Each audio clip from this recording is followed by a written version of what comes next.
My name is Claire Messina. I'm French and Italian, and I work in OCHA, the Office for the Coordination of Humanitarian Affairs, and my position is I'm in charge of senior leadership.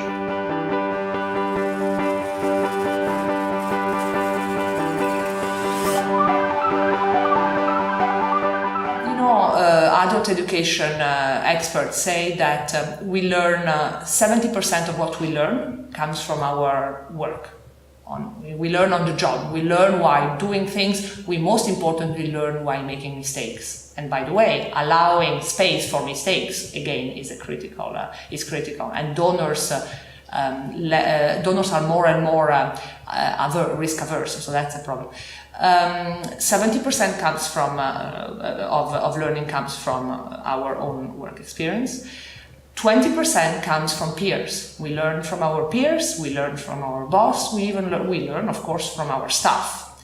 Only 10% of learning comes through formal trainings.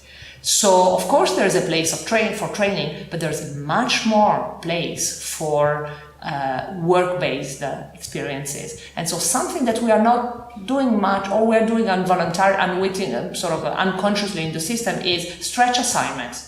Take somebody who has the right skills and an attitude and who has the potential, throw him or her in a context that is unfamiliar to him or her, and see how that person reacts. That's much better than sending him to a 1 week, 2 week training course, in my view.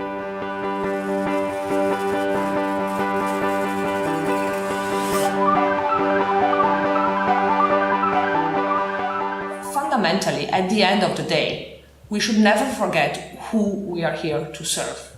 It's the people who are in distress, who are suffering.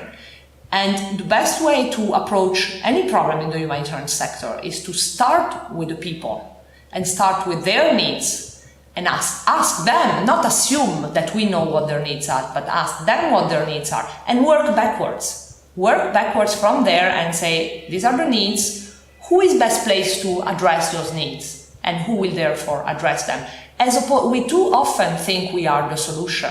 People themselves, in a disaster, I think 95% of the people are saved by their neighbors, not by the humanitarian workers. So we should be modest about our own role. People all over the world help each other and solve their own problems themselves. We are there as enablers, we are there to support them. We are not the solution. The solution are the people, and our role is to support them. So it's not about us, it's about the people we serve. And that's something that because the system has become so big and so professional in a sense, but also so bureaucratic, that's something we tend to forget. So my encouragement for anybody envisaging a career in the humanitarian field is never ever forget who you're there to serve.